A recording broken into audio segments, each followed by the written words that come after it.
Next topic है plane electromagnetic waves in a conducting medium. So Maxwell equation हमें पता है ये होती है, करेक्ट। इस बार we are taking conducting medium, तो हमारा जो डी है वो प्रीवियस केस की तरह सेम रहेगा, बी हमारा सेम रहेगा, लेकिन बिकॉज हमारा मीडियम कंडक्टिंग है इसलिए जे नॉट इक्वल टू जीरो होगा। सो हमें जे को सिग्मा ई रखना है, रो सपोज करो हम जीरो ही ले रहे हैं। सो हमारी चार मैक्सवेल इक्वेशन किस फॉर्म में कन्वर्ट हो जाएगी? First will be divergence of E zero, divergence of H zero, curl of E भी चलो ठीक है minus mu del H by del T. बस जो फोर्थ इक्वेशन है वो प्रीवियस केस में ये फर्स्ट टर्म जीरो हो रहा था, इस बार ये जीरो नहीं होगा। यहाँ पे जे था तो जे की जगह पिछली बार हमारे पास जीरो था, अभी हमारे पास कितना हो जाएगा? सिग्मा ई हो जाएगा।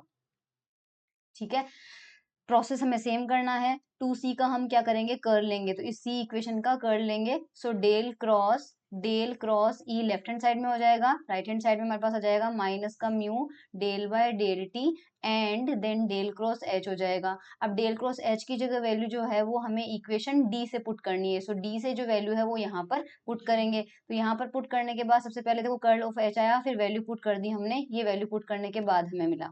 अब हमें क्या करना है? इसको अंदर अप्लाई करना है, तो इसको इस पे अप्लाई करेंगे तो फर्स्ट ये टर्म मिल जाएगा, और डेल बाय डेल टी जब इस पे अप्लाई होगा तो हमें सेकेंड टर्म मिल जाएगा। सिमिलरली अगर हम पहले डी इक्वेशन का कर लेते और उसके अंदर वैल्यू पुट करते तो हमें इस इक्वेशन की जगह कौन सी इक्वेशन मिलती? इक्वेशन 4 मिलती। यानी यहाँ पे कर्ल ऑफ जहां पर ई आ रहा है वहां पर बस एच कर दो, बाकी कुछ भी चेंज नहीं आता। नाउ यूजिंग वेक्टर आइडेंटिटी वही हमें करना है कि del A cross B cross C जो होता है वो हमारे पास हो जाएगा del of del dot A minus del square A. ये हम वैल्यू पुट करेंगे, फिर ई की जगह रखेंगे यहाँ पे ई। सो ये टर्म तो हो जाएगा जीरो, हमारे पास आ जाएगा माइनस का डेल स्क्वायर ई। सो हमारे पास इस इक्वेशन में लेफ्ट हैंड साइड में सिर्फ बचेगा माइनस का डेल स्क्वायर ई, और राइट हैंड साइड में एज इट इज वो टर्म रहने दो, करेक्ट। सिमिलरली यहाँ पर लेफ्ट हैंड साइड में बचेगा माइनस का डेल स्क्वायर एच, और लेफ्ट हैंड साइड में हमारे पास दोनों टर्म रहने दो। तो इनको सॉल्व करेंगे तो इक्वेशन नंबर 5 हमें मिल जाएगा ई के लिए, एंड इक्वेशन 6 हमें मिल जाएगा एच के लिए। अब दोनों इक्वेशन के लिए इन जनरल मान लीजिए ई और एच पे हमें जो इक्वेशन मिली है वो बिल्कुल आइडेंटिकल है। सो दोनों को हम किससे रिप्लेस कर देते हैं? मान लीजिए साई से। सो हमें मिल जाएगा इक्वेशन नंबर 7। अब इसका जो सॉल्यूशन है, इसका जो ये सेकंड ऑर्डर डिफरेंशियल इक्वेशन है, अब इसका हमें बीच में थोड़ा सा लेंदी दिया हुआ है बट वो हमें एग्जाम में करने की जरूरत नहीं है। सो हम डायरेक्टली मानेंगे, कंसीडर करेंगे कि मान लीजिए इसका सॉल्यूशन जो आता है वो ये होता है psi naught E raise to power I के dot are minus I omega T.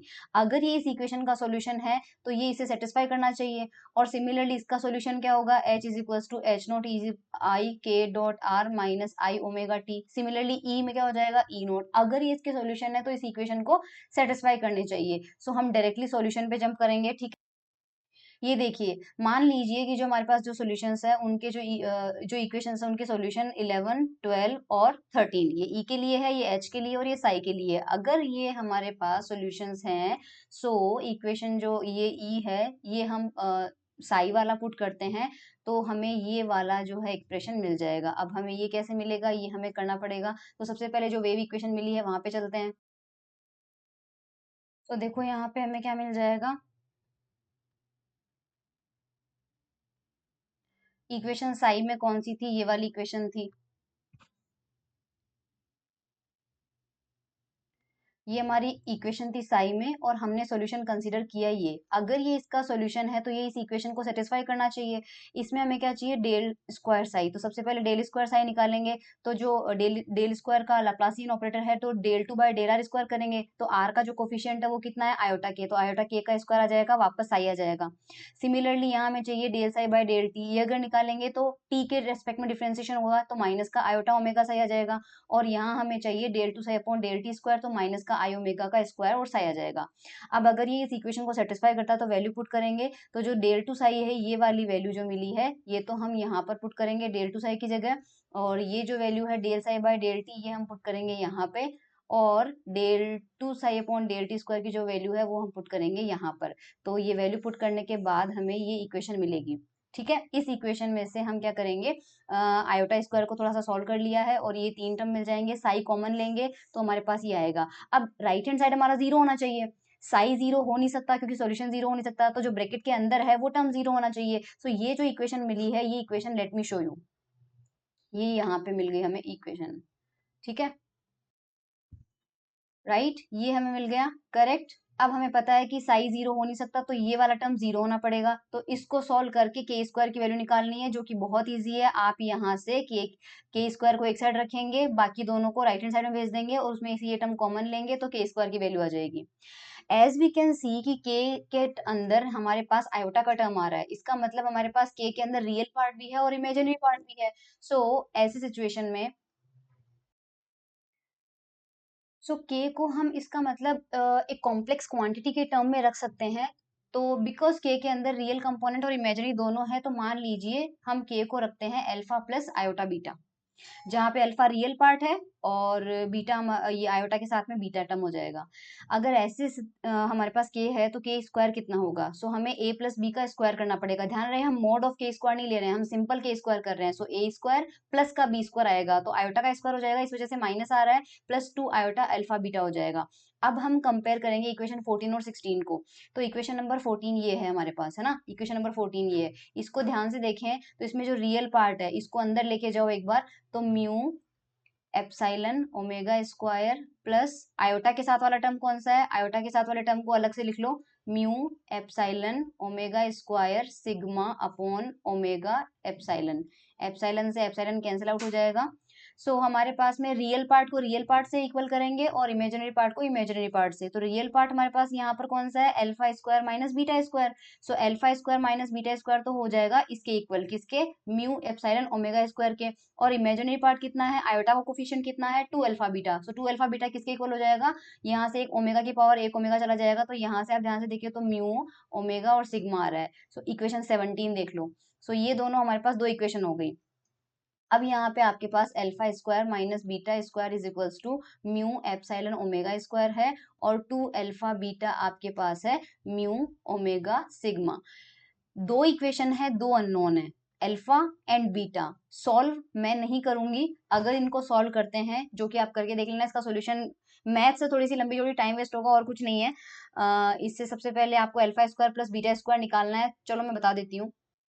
I just give you a hint. आपके पास इक्वेशन नंबर 17 में देखो alpha square minus beta square की वैल्यू है वो 2 अल्फा बीटा है। ओके, यहाँ पर देखो हमारे पास गिवन क्या क्या है। Alpha square minus beta square suppose हमें गिवन है x, है ना, 2 अल्फा बीटा हमें गिवन है y। तो अगर alpha square plus beta square का स्क्वायर निकालेंगे, ओपन करेंगे, देखो a square plus b square plus 2ab, मैंने इसको ओपन किया है।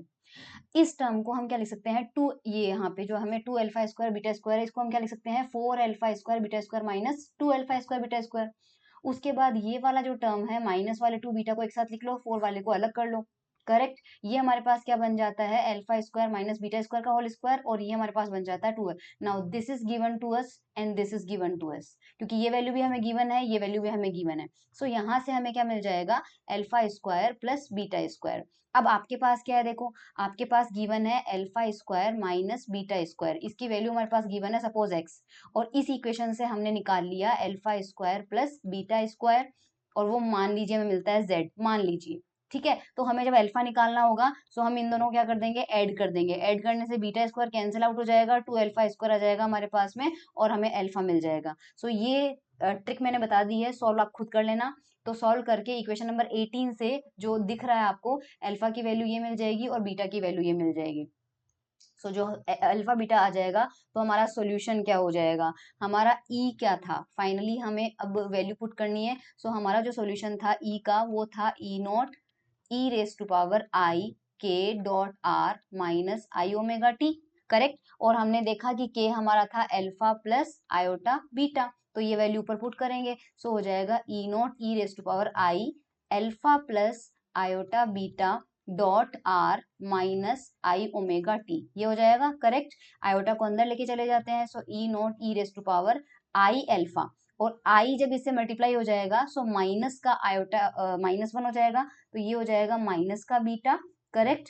और हमारे पास में आयोटा ये के हो जाएगा, दोनों से आई अल्फा हो जाएगा और ई की पावर बीटा हो जाएगा, और ये हो जाएगा हमारा डॉट आर, है ना, हाँ राइट, डॉट आर हो जाएगा माइनस आई ओमेगा टी हमारे पास यहाँ पे हो जाएगा। थोड़ा सा और सिंप्लीफाई करेंगे तो E naught E raise to power I alpha dot R और E raise to power minus beta dot R और E raise to power minus I omega T, तीनों पावर को मैंने अलग अलग कर लिया है। अब अपन क्या करेंगे, E raise to power minus beta dot R को अलग से लिख लो, बाकी टर्म को एक साथ लिख लेते हैं। So E naught E raise to power I alpha dot are minus I omega T. ठीक है, अब ये जो है ये रिजेंबल कर रहा है किससे, ई नॉट ई की पावर आई के dot are minus I omega T से।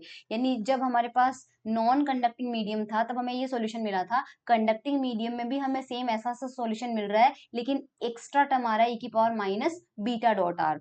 सो हमारे पास सॉल्यूशन जो है वो यहाँ पर देख लीजिए, इक्वेशन नंबर 19 को ध्यान से देखिए, ये हमें मिल रहा है। और बीटा जो है वो वेक्टर क्वांटिटी ऑफ कोर्स, और बीटा की जो डायरेक्शन है वो वही होगी जो के की डायरेक्शन है। वाई, क्योंकि हमारे पास में के कितना था, के हमारे पास में कितना था, alpha plus iota beta. So obviously अगर इसकी डायरेक्शन एन कैप में है तो इसकी डायरेक्शन भी क्या रहेगी, एन कैप में। अल्फा की डायरेक्शन भी कौन सी रहेगी, एन कैप में। सो हम जब डॉट आर करेंगे तो बीटा डॉट आर को देखो ध्यान से, मैं थोड़ा सा इसको जूम करके बताती हूँ आपको। ये ई नॉट ई की पावर अल्फा ये था हमारे पास में, अल्फा प्लस आयोटा बीटा के साथ एन डॉट आर लिखा है यहाँ पे, और यहाँ पे ई नॉट ई की power minus beta dot are था, और ये अल्फा माइनस ओमेगा टी वाला टर्म अलग से लिख लिया। सिमिलरली एच के साथ भी हमने ये किया है। तो 19 और 20 जो है इसमें हमारे पास एक्स्ट्रा एक फैक्टर आ रहा है, exponential minus beta dot r. ये क्या है, so from equation 19 and 20 it is obvious that field amplitudes are spatially attenuated. Attenuation का मतलब होता है डिक्रीज होना, किसी चीज का डीके होना, घटना, due to the presence of minus beta dot r. Why, देखो इलेक्ट्रिक फील्ड जो आ रही है वो प्रोपोर्शनल आ रही है ई की power minus beta vector dot are. तो जैसे जैसे आर की वैल्यू बढ़ेगी इलेक्ट्रिक फील्ड की वैल्यू कम होती जाएगी, यानी जो वेव है वो मीडियम के अंदर जैसे जैसे ज्यादा डिस्टेंस ट्रेवल करती जाएगी उस इलेक्ट्रिक फील्ड की जो स्ट्रेंथ है वो घटती जाएगी। सो ये जो बीटा है ये किसका मेजर हो रहा है, इसका मतलब जिस मीडियम में वो ट्रेवल कर रही है वो मीडियम जो है उस वेव का अब्जॉर्प्शन करते जा रहा है, वो मीडियम उसको अब्जॉर्ब कर रहा है, तभी तो उसकी स्ट्रेंथ घटती जा रही है। इसलिए beta is a measure of attenuation and is known as absorption coefficient, इसलिए इसका नाम अब्जॉर्प्शन कोफिशिएंट है। ठीक है, और जो के है, के को किससे रिप्लेस किया गया है, अल्फा से, क्योंकि जो के का काम कर रहा था वो अब कौन कर रहा है, अल्फा कर रहा है। तो यहां तक हमें पता चल गया। सो हमारे पास वेलोसिटी का जनरल फॉर्मूला कितना होता है, ओमेगा बाय के होता है। अब इस केस में अगर बीटा को हटा दिया जाए तो रिमेनिंग पार्ट जो है वो बिल्कुल पुराने वाले सोल्यूशन से रिजेंबल कर रहा है। तो हमारे पास ओमेगा बाय क्या करना पड़ेगा, वेलोसिटी के लिए अल्फा करना पड़ेगा। So v is equal to omega by alpha होगा। अल्फा की वैल्यू अभी अभी अपन को मिली है, वो वैल्यू यहाँ पे पुट करेंगे, सो हमें v की वैल्यू मिल जाएगी। ठीक है, k is equal to alpha plus iota beta. अब हमारे पास हम गुड कंडक्टर और बैड कंडक्टर के लिए अल्फा और बीटा की वैल्यू और के की वैल्यू निकालते हैं। So for a poor conductor, अगर कोई बहुत ही कंडक्टर खराब है तो सिग्मा जो होता है कंडक्टिविटी होती है किसी मीडियम की। अगर पुअर कंडक्टर है तो सिग्मा बहुत कम होना चाहिए, इसलिए यहाँ पर देखो सिग्मा अपॉन ओमेगा की वैल्यू जो है वो 1 से बहुत कम की कम ली हुई है। इसका मतलब सिग्मा की वैल्यू क्या हो जाएगी, बहुत कम हो जाएगी। उस कंडीशन में अल्फा हमारा क्या मिलेगा, तो हम अल्फा और बीटा निकालते हैं। ओके, सो इक्वेशन नंबर 18 में ध्यान से देखते हैं। इक्वेशन नंबर 18 में देखो हमारे पास सिग्मा बाय ओमेगा की वैल्यू 1 के कंपैरिजन में बहुत कम है। सो अगर ये जो स्क्वायर वाला पार्ट है यहाँ पे, ये वाला पार्ट क्या हो जाएगा, जीरो हो जाएगा। करेक्ट। सो यहाँ पे रूट में हमारे पास कितना हो जाएगा, ये 1 प्लस जीरो, ये हमारे यानी अल्फा जो है वो हमारे पास कितना आ रहा है, रूट ऑफ म्यू एप्सिलॉन जो कि बाहर था, और साथ में ओमेगा था, फिर यहाँ पे स्क्वायर ब्रैकेट था, रूट में हमारे पास कितना हो जाएगा, 1 प्लस जीरो हो जाएगा। 1 प्लस जीरो यानी कि 1 प्लस जीरो लिख लिया, फिर ये प्लस का 1 जो है ये मैं यहाँ पे लिख रही हूँ। ठीक है, प्लस का 1 अपॉन 2। रूट 1 कितना होता है, रूट 1 ही हो रहा है, तो ऊपर भी हमारे पास इसको सॉल्व करेंगे तो कितना बनेगा, 2। फिर इस 2 से ये 2 कैंसिल आउट हो जाएगा, और 1 की पावर 1/2 कितना होता है, 1 ही। तो अल्फा की वैल्यू हमारे पास ये आ रही है। सिमिलरली बीटा के अंदर देखो इस ये वाला टर्म जीरो हो जाएगा, और बीटा हमारे पास इस कंडीशन में, ओके बीटा को हम जीरो नहीं कर सकते, क्योंकि बीटा को जीरो करने से बीटा को के अंदर ये वाला टर्म जीरो नहीं हो सकता, क्योंकि अगर ये जीरो हुआ तो हमारे पास 1 माइनस 1 जीरो हो जाएगा। एनीवेज अल्फा की वैल्यू जो है वो हमने निकाली है, root mu epsilon omega. Let's check कि वो वैल्यू पुअर कंडक्टर के लिए आ रही है या नहीं आ रही है। यस, अल्फा की वैल्यू ये आ रही है, लेकिन देखो बीटा हमारे पास चेंज आया है, क्योंकि बीटा की वैल्यू जीरो से तो ज्यादा ही होगी। बीटा की वैल्यू जीरो नहीं हो सकती, क्योंकि वो नॉन कंडक्टिंग मीडियम हो जाएगा, हम कंडक्टिंग के लिए कर रहे हैं। सो बीटा में हम ये नहीं करेंगे। अगर हम बीटा में ये नहीं करेंगे तो बीटा में हमें क्या करना पड़ेगा, लेट्स सी। बीटा के लिए देखो क्या करेंगे। सो यहाँ पर हमारे पास यस, बीटा का एक्चुअल एक्सप्रेशन ये था। अब इसमें हमारे पास ये सिग्मा की वैल्यू बहुत कम है 1 से, सो यहाँ पर क्या करेंगे, ये देखो रूट दिया हुआ है हमें यहाँ पे, है ना, सो 1 plus sigma upon omega epsilon का स्क्वायर, है ना, और इसकी पावर 1/2 है। तो यहाँ पर बाइनोमियल एक्सपांशन लगाएंगे 1 प्लस एन एक्स, तो 1 प्लस एन, एन का मतलब पावर हो जाएगी 1/2, और एक्स, एक्स का मतलब सिग्मा अपॉन ओमेगा एप्सिलॉन का स्क्वायर। सो इसकी जगह ये आ जाएगा 1 प्लस एन एक्स, और ये -1 एज इट इज है, और नीचे वाला जो 2 है वो एज इट इज है। ठीक है, उसके बाद हमारे पास क्या हो जाएगा, इस 1 से ये 1 कैंसिल आउट हो जाएगा, और ये वाला जो 2 है और ये वाला 2 है, दोनों मिलके कितना हो जाएगा 1/4, और ये जो स्क्वायर वाला टर्म है ये एज इट इज लिख लिया, पावर बाहर 1/2 लगी हुई है हमारे पास में। ये टर्म एज इट इज है हमारे पास में, इसका रूट ले लेंगे, सो 1/4 का रूट 1/2 हो जाएगा, इसका स्क्वायर कैंसिल आउट हो जाएगा हमारे पास। अब यहाँ पे देखिए एप्सिलॉन की पावर 1 है और यहाँ एप्सिलॉन की पावर 1/2 है, तो नीचे एप्सिलॉन की पावर बचाएगी 1/2, एक फैक्टर 1/2 आ रहा है, ये बन जाएगा, ओमेगा से ओमेगा कैंसिल आउट हो जाएगा, सिग्मा हमारे पास रिमेनिंग रह जाएगा, और ये बीटा की वैल्यू है, जो कि मैं आपको दिखा देती हूँ कि बीटा की वैल्यू हमें ये मिली है या नहीं। तो यस, बीटा की वैल्यू हमें यहाँ पर ये मिल रही है। So for poor conductor we are clear, for poor conductor alpha मिल गया हमें और बीटा मिल गया हमें। के की वैल्यू कितनी होती है, अल्फा प्लस आयोटा बीटा, तो अल्फा की वैल्यू रखिए, ये रखिए प्लस आयोटा, और बीटा की वैल्यू रख दिया ये। ठीक है, इस कंडीशन में हमारे पास हम देख सकते हैं कि जो अल्फा आ रहा है, अल्फा ये है, और बीटा हमारा देखो, बीटा जो है वो सिग्मा के डायरेक्टली प्रोपोर्शनल आ रहा है, करेक्ट, और सिग्मा हमारा बहुत कम है, तो अगर सिग्मा बहुत छोटा है तो बीटा भी क्या हो जाएगा, बहुत छोटा हो जाएगा, इसलिए इस कंडीशन में देखिए बीटा जो है that is very very less than alpha, क्योंकि अल्फा में सिग्मा नहीं आ रहा है, तो इस कंडीशन में बीटा बहुत छोटा होगा तो अटेन्युएशन बहुत कम होगा, करेक्ट। अब फॉर अटेन्युएशन बहुत कम होगा, यानी पुअर कंडक्टर के अंदर अटेन्युएशन बहुत कम होगा, यानी डीके बहुत कम होगा वेव का, तो वेव अच्छे से जाएगी, पुअर कंडक्टर के अंदर बहुत अच्छे से वेव गुजरेगी, इलेक्ट्रोमैग्नेटिक वेव। गुड कंडक्टर के लिए सिग्मा की वैल्यू ज्यादा हो जाएगी, तो sigma is very very greater than 1 हो जाएगा। सो इस कंडीशन में अल्फा क्या आ रहा है वो हमें देखना पड़ेगा। सो अल्फा में सिग्मा, इस बार सिग्मा अपॉन ओमेगा एप्सिलॉन जो है that is very very larger than 1, तो इस वाले 1 को भी हटा दो, कंसीडर मत करो, क्योंकि 1 से बहुत बड़ा हो जाएगा, और इस वाले 1 को भी हटा दो क्योंकि 1 से बहुत बड़ा हो जाएगा।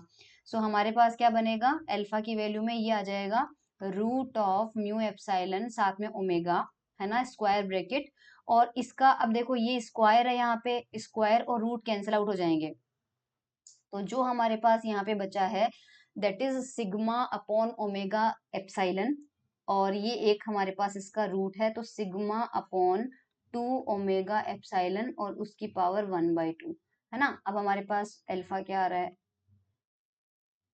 देखो अल्फा वही आ रहा है, रूट था उसका क्या हुआ, सिग्मा अपॉन 2 ओमेगा एप्सिलॉन तो आ रहा है, ये तो आ रहा है ना, ये तो हमारे पास आ रहा है सिग्मा अपॉन 2 ओमेगा एप्सिलॉन का रूट आ रहा है, और यहाँ पर ये वाला जो फैक्टर है ये इसमें रूट लगाना भूल गए, ये आएगा यहाँ पे, ये रूट आएगा ना, ये रूट आएगा, बाकी ये टर्म हमें मिल गया, करेक्ट। अब इसमें जो टर्म्स कैंसिल आउट हो रहे हैं उनको कैंसिल आउट करो, देखो एप्सिलॉन की एक पावर एप्सिलॉन की हाफ पावर, इससे कैंसिल आउट हो जाएगा, एप्सिलॉन से एप्सिलॉन कैंसिल आउट हो रहा है, और हमारे पास ओमेगा की पावर से, हाफ पावर से ओमेगा की पावर 1 जो है कैंसिल आउट होके ओमेगा की पावर 1/2 बचेगा, तो इसको सॉल्व कर लेना, you will get this term, equation number 23, power cancel कर लेना। बीटा भी सेम आएगा, बीटा सेम क्यों आएगा, क्योंकि बीटा के अंदर भी देखो -1 को हटा दो और इस +1 को हटा दो, तो जो अल्फा का एक्सप्रेशन मिल रहा है वही बीटा का एक्सप्रेशन मिल रहा है, तो अल्फा और बीटा जो दोनों है वो हमारे पास क्या आ जाएंगे, सेम आ जाएंगे, सो हमारे पास बीटा भी क्या हो जाएगा, सेम आ जाएगा। सो के की value alpha plus iota beta है, सो हमारे पास क्या हो जाएगा, अल्फा की वैल्यू रखते हैं म्यू सिग्मा ओमेगा/2, ये अल्फा प्लस आयोटा, बीटा की वैल्यू रखेंगे म्यू सिग्मा ओमेगा/2, कॉमन क्या आ रहा है, ये इक्वल नहीं है यहाँ पे, है ना, ये कॉमन है, म्यू सिग्मा ओमेगा/2 कॉमन लेंगे तो बचेगा क्या, 1 प्लस आयोटा कॉमन आ जाएगा, तो 1 प्लस आयोटा कॉमन आ जाएगा, ये टर्म कॉमन आने के बाद ये बच जाएगा, ठीक है। अब हमारे पास एक टर्म आता है नया, स्किन डेप्थ या फिर पेनिट्रेशन डेप्थ। देखो हमारे पास स्किन डेप्थ की डेफिनेशन एग्जाम में आपके पास आती है, एक्चुअल में जो हमारे पास में ये दिखा था कि अटेन्युएशन जो हो रहा था वो वो किसकी वजह से हो रहा था, बीटा की वजह से होगा, तो बीटा की वैल्यू जितनी ज्यादा होगी उतना ज्यादा अटेन्युएशन या फिर डीके होगा, तो जो टर्म होता है 1/बीटा वो एक्चुअली मेजर करता है depth at which EM waves entering a conductor is damped to 37% of its initial amplitude at the surface. मतलब अगर मान लीजिए कोई स्फेरिकल सरफेस है, वहां से वेव एंटर हुई तो कितने अंदर तक जाएगी, तो जितने अंदर तक सरफेस पे उसकी वैल्यू मान लीजिए मैक्सिमम थी, तो जितनी दूरी तक जाते जाते वो अपने इनिशियल यानी मैक्सिमम वैल्यू का 37% रह जाएगी, उस दूरी को हम बोलेंगे स्किन डेप्थ, और ये डिस्टेंस होगी 1/बीटा। अब इसे 1/बीटा क्यों कहा गया था, क्योंकि ई की पावर बीटा डॉट आर था, तो आर की वैल्यू अगर मैं 1/बीटा रख दूं, माइनस में था यहाँ पे, तो बीटा से बीटा कैंसिल आउट हो जाएगा, और ई की पावर आपके पास में यहाँ पे -1 हो जाएगा। ई की पावर -1 हमारे पास हो जाता है 0.37, करेक्ट। सो 37% वैल्यू जहां पर उसकी डीके होके 37 रह जाता है अपने इनिशियल वैल्यू का, उस डिस्टेंस को हम बोलते हैं skin depth. So this depth is known as skin depth या फिर पेनिट्रेशन डेप्थ, और यूजुअली इसे डेल्टा से रिप्रेजेंट किया जाता है। तो डेल्टा की वैल्यू क्या हो जाएगी, 1/बीटा। बीटा की वैल्यू जो हमें इस इक्वेशन 23 में मिली थी, वो बीटा मैं बता देती हूँ किसका रिवर्स करना है हमें। बीटा हमें किसका रिवर्स करना है, इसका। ये रहा, देखो ये जो बीटा है इसका उल्टा लेना है अपन को, तो इसका 1/बीटा किया हुआ है यहाँ पे। सो ये हमें बीटा 1/बीटा मिल जाएगा। अब ये अगर पुअर कंडक्टर के लिए लेना है, सो पुअर कंडक्टर के लिए हमारे पास बीटा की वैल्यू क्या आई थी, और गुड कंडक्टर के लिए क्या आई थी। पुअर कंडक्टर के लिए बीटा देखो ये आया था, तो इसका 1/बीटा कर लो। इसी का रिवर्स कर लोगे तो पुअर कंडक्टर के लिए सिग्मा आ जाए, ये डेल्टा आ जाएगा, ये रहा, करेक्ट। और फॉर गुड कंडक्टर हमारे पास ये गुड कंडक्टर के लिए है या बैड कंडक्टर के लिए, ये आप देख लेना ना। For good conductor scatters by sigma is very very less than, नहीं ये गलत लिखा है, गुड कंडक्टर के लिए लेस देन नहीं होता है, ठीक है। सो आप देख लेना ये पुअर कंडक्टर के लिए किया है या फिर गुड कंडक्टर के लिए किया है ना, ये जिसका भी वैल्यू आई थी उसका है। सो हमारे पास यहाँ पे स्किन डेप्थ भी जो है वो हमने निकाल ली। अब हमारे पास रिमार्क्स के अंदर देखो relative direction of E and H, वो आप कर लेना, क्योंकि सेम ये चीज मैंने प्रीवियस लेक्चर में प्रूव करके बता दी थी, ये 0 आई थी। इससे पता चलता है कि एच और ई दोनों एक दूसरे के परपेंडिकुलर है, करेक्ट। और इस बार आई के क्रॉस ई और आई के क्रॉस एच आप निकाल के खुद निकाल लेना, के क्रॉस ई जो है इस बार आपके पास ये आएगा, ठीक है, और ई और एच आपके पास ये आएगा, ये भी मैंने प्रीवियस लेक्चर में निकालना बता दिया है। फेज के अंदर हमारे पास एच का फॉर्मूला प्रीवियस लेक्चर से लिया हुआ था, वहां से आपको लेना है, यहाँ पर वैल्यू पुट करेंगे, जहां जहां पर के है वहां अल्फा प्लस आयोटा बीटा आ जाएगा, तो हमारे पास जो एच बाई ई है वो रेशो ये आ जाएगा, करेक्ट। और हमारे पास फेज आ जाएगा, इस बार देखो अल्फा प्लस आयोटा बीटा का मैग्नीट्यूड अगर अपन को लेना है, so alpha plus iota beta का मोड अगर अपन को लेना है, तो मोड के अंदर हमारे पास यहाँ पर देखो के जो है, हमें पता है पोलर फॉर्म में किसी कॉम्प्लेक्स क्वांटिटी को कैसे लिखा जाता था। जेड को हम अगर Z x plus iota y होता था, तो उसको हम लिखने का तरीका होता था आर ई की पावर आयोटा फाई, ये लिखते थे। तो उसी तरह के को क्या हुआ है, मैग्नीट्यूड ऑफ के ई की पावर आयोटा फाई लिखा है। सो यहाँ पर मैग्नीट्यूड क्या होता था, root of X square plus Y square. So तो ये तो आ गया मैग्नीट्यूड यानी कि एम्पलीट्यूड आ गया। उसके साथ में मल्टीप्लीकेशन में क्या करना अपन को, फेज करना है। फेज कैसे निकालते हैं, tan inverse y by x, tan inverse y by x, तो हमारे पास हो जाएगा tan inverse beta upon alpha. So beta upon alpha ये रहा, फाई हमारे पास आ जाएगा tan inverse beta by alpha. Beta और अल्फा की वैल्यू आप पुट कर देना, सिग्मा अपॉन ओमेगा एप्सिलॉन आ जाएगा, बीटा और अल्फा हमारे पास निकाला हुआ है ये। सो वो हमारे पास यहाँ पे आ जाएगा। और यहाँ पर अपन ने क्या किया है, ये बेसिकली मल्टीप्लिकेशन में नहीं है, ये इक्वल्स है, अल्फा और बीटा स्क्वायर की वैल्यू यहाँ पर पुट करी है ना, इक्वल है ये 31 में, और फाई हमारे पास आ ही गया। एंड एच की वैल्यू अगर निकालनी है, सो एच की वैल्यू कहाँ से पुट करी है, यहाँ से शायद पुट करी होगी, यहाँ से इक्वेशन नंबर 29 से। ये देखो इक्वेशन नंबर 29 जो है यहाँ से एच लिया गया है। इसमें क्या करना है, 1/म्यू ओमेगा आ जाएगा, फिर यहाँ अल्फा प्लस आयोटा बीटा है। सो अल्फा और बीटा की वैल्यू हमारे पास निकाली हुई है, वो वैल्यू आप यहाँ पे रख देना, मैं सॉल्व नहीं करी हूँ क्योंकि ये सिंपल कैलकुलेशन है, और बाकी आपके पास ये वैल्यू आ जाएगी। मुझे पता नहीं है मुझे ये कैलकुलेशन करनी चाहिए या नहीं चाहिए, बट ये सिंपल सी चीज है, यहाँ पे कुछ नहीं किया गया है, यहाँ पे बस इसको उस फॉर्म में रखा गया है, किस फॉर्म में, आर ई की पावर आई फाई, क्योंकि ई की पावर आई फाई तो आ ही गया है, और आर जो है that is root of alpha square plus beta square, और root of alpha square plus beta square यहाँ पे निकाला हुआ था, जो यहाँ पे पुट किया गया है, ठीक है। सो ये वैल्यू आ जाएगी आपके पास में यहाँ पे। देन पॉइंटिंग वेक्टर भी आप निकाल सकते हो इससे, मैं अब ज्यादा नहीं बताऊंगी आपको। पॉइंटिंग वेक्टर भी निकालने के लिए एस एवरेज आपको निकालना है, real part of E cross H निकालना है, ई और एच हमारे पास ये हो गया, एच की वैल्यू पूरी ये थी, इसमें आप जो टर्म कॉमन आ रहे हैं वो कॉमन ले लिया, कांस्टेंट जो मतलब है वो बाहर ले लिया, और अंदर क्या आ रहा था, ये ए क्रॉस बी क्रॉस सी का फॉर्मूला लगाया है, ए क्रॉस बी क्रॉस सी का फॉर्मूला यहाँ पे अप्लाई किया गया है। ठीक है, ये देखो वैल्यू रखी गई है। सो यहाँ पे सिंपल सी मैथ्स है, वैसे ये पूछी नहीं जाती एग्जाम में, इतना नहीं आता है, इसकी इन डेप्थ तक का आएगा, कंडक्टिंग मीडियम में ये सब नहीं पूछा जाता है, बट आप करना चाहो तो कर सकते हो। एनर्जी डेंसिटी भी आपकी इस बार ध्यान रखना, देखो ये 1/2 नॉर्मली अपन एप्सिलॉन ई स्क्वायर लिखते हैं ना, वो मोड ऑफ ई स्क्वायर होता है, तो इसको 1/2 ई डॉट एप्सिलॉन और ई स्टार आ जाता है ना, तो ये होती है एक्चुअल वैल्यू। तो रियल पार्ट लेते हैं सिर्फ, ये इसलिए रियल पार्ट लिया है। सो ई डॉट ई स्टार करेंगे तो अल्फा और omega T, alpha dot are के आगे भी आयोटा लगा हुआ था, ओमेगा टी के आगे भी आयोटा लगा हुआ था, तो उनका मोड तो क्या हो जाएगा, 1 स्क्वायर हो जाएगा, केवल बीटा डॉट आर वाली वैल्यू बचेगी, इसलिए -2 बीटा आर बचेगा, और आपके पास एक्सप्रेशन आ जाएगा ये। यूएम भी सिमिलरली निकाला है, एच का एक्सप्रेशन यूजिंग 34 वैल्यू पुट की है, और ये आप देख लेना ना, मैंने लास्ट में घास काट रही हूँ क्योंकि ये इंपॉर्टेंट भी नहीं है, और ये सारा हम कैलकुलेशन कर चुके हैं। सो दैट्स ऑल, रिमेनिंग चीजें सेम ही रहेगी इसके अंदर, दैट्स इट। ठीक है, ये हमारे पास था कंडक्टिंग मीडियम में।